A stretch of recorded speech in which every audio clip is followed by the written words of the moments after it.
kú dédé àkókò yìí o gbogbo ẹ̀yin olólùfẹ́ Jígí Alára ìkànnì 24 tó fìdí pagbá sílùú Ìbàdàn nípínlẹ̀ Ọ̀yọ́ níbi táwa ti máa ka ìròyìn gẹ́gẹ́ bí àkọlé ìtàn níbi tí àwọn òkè ti sọ irọ́ di ọ̀rọ̀ ká tó rọ̀rọ̀ sọ torí pẹ̀lú mi sí Odùduwà ó ní gbogbo ìròyìn tó ń jáde lẹ́nu wa orúkọ ọmọ báyìí nìjánu ọmọ okùn tẹ́rí yẹn nìjánu ẹ̀sìn Imam Abdulwaheed òun náà lórúkọ tèmi jẹ́ o akìyìn gbogbo ẹ̀yin olólùfẹ́ wa tẹ́ẹ̀lé mọ́ tẹ́tí gbọ́ ìkànnì Jígí Alára tẹ́ẹ̀lé mọ́ wò wá ojú tẹ́ fi ń wò wá kò ní fọ́ o etí tẹ́ fi ń gbọ́ wa kò ní di èwo la tó mú wá fótò ní ẹ̀tọ́ máa bá wa ká lọ. Ọlọ́run wọ́n ṣàánú wa ìjọ tá a bá máa jèrè àwọn ọmọ wa Ọlọ́run má fi pa wá lẹ́kún ọmọ akẹ́kọ̀ọ́ tó wà ní ìpele àṣekágbá nílé ẹ̀kọ́ gíga fásitì ní Kogi wọ́n mà ti bá òkú rẹ̀ lẹ́gbẹ̀ẹ́ títì báyìí o ní Lọ́kọ́jà iléeṣẹ́ ọlọ́pàá nípínlẹ̀ Kogi òun ni wọ́n mà ti jẹ́ kó di mímọ̀ nípa wọn ti rí òkùtù akẹ́kọ̀ọ́ kan tó jẹ́ akẹ́kọ̀ọ́ ilé ẹ̀kọ́ gbogbonìṣe Federal University eléyìí tó wà ní Lọ́kọ́jà pàápàá jùlọ lágbègbè Sara Ojodoma Indoko nípínlẹ̀ ọ̀hún òkú arábìnrin yìí òun ni wọ́n ní ẹnìkan tó ń kọjá lọ lẹ́gbẹ̀ẹ́ títì lópòpónà Fẹ́lẹ́lẹ̀ sí Lọ́kọ́jà nípínlẹ̀ Kogi òun ni wọ́n mà rí òkùtù rẹ̀ lẹ́gbẹ̀ẹ́ títì òkùtù ọ̀hún ni wọ́n rí ní 30 oṣù karùn-ún ọdún 2026 yìí lẹ́yìn tí àwọn àkàn tí ẹnìkan ọmọ tí wọ́n ju òkú rẹ̀ sílẹ̀ síbẹ̀ ẹni tó ń kọjá lọ jẹ́ kó di mímọ̀ ipò òun ṣàkíyèsí pé ẹnìkan tó gun alùpùpù ó sọ̀kalẹ̀ ó bọ́lẹ̀ lágbègbè náà ní nǹkan bíi aago 6 alẹ́ lẹ́yìn tí ó sì ju òkú arábìnrin yìí lẹ̀ lẹ́yìn tó sì fẹsẹ̀fẹ lẹ́yìn ìgbà náà iléeṣẹ́ ọlọ́pàá wọ́n jẹ́ ó di mímọ̀ pé àwọn rí káàdì ìdánimọ̀ kan ń bẹ eléyìí táwọn olóyìnbó ń pè ní identity card lẹ́yìn tí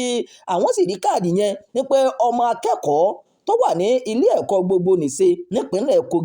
Kogi State Polytechnic òun ni àfihàn tí káàdì ìdánimọ̀ òun sọ ṣùgbọ́n lẹ́yìn ìgbà táwọn ṣe ìwádìí àwọn jẹ́ ó di mímọ̀ wípé ọmọ ilé ẹ̀kọ́ Federal University tó wà ní Lọ́kọ́jà òun ni káàdì ìdánimọ̀ òun ni ó ní o. ẹ ṣeun gbogbo ẹ̀yin olólùfẹ́ wa pẹ̀lú bẹ́ẹ̀ ṣe ń tẹ̀lé wa ní gbogbo ìgbà ẹ já sáré lójú ọjà kádé tàbá ti lọ tá a bá dé ìròyìn ó ń tẹ̀ síwájú o. Jígí Alára. bàbá ló gudu èmi ní kí n wá ṣàlàyé fún yín pé àwa ti ń lọ ni èmi àti ìyàwó mi àti ń lọ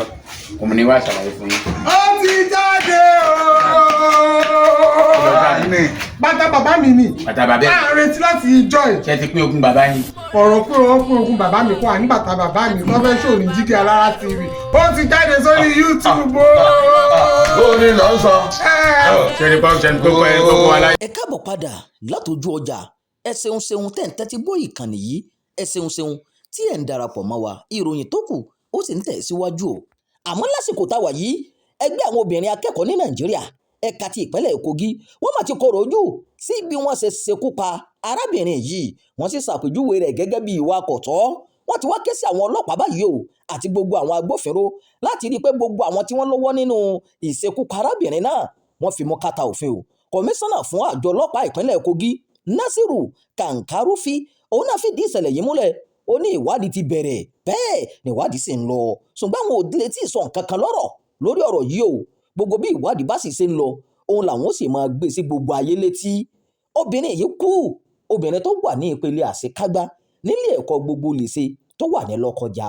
ọlọ́mọjà ṣàgbákò ìròyìn fún ti àkókò yìí kò ní jù báyìí lọ ẹ má gbàgbé láti máa bá wa dá sí ìròyìn yìí ẹ máa bá wa pín ká ẹ máa bá wa fi èròǹgbà yín sábàlá àríwísí o ẹ ṣeun bí èsì ń tẹ́tí gbọ́ wa ní gbogbo ìgbà.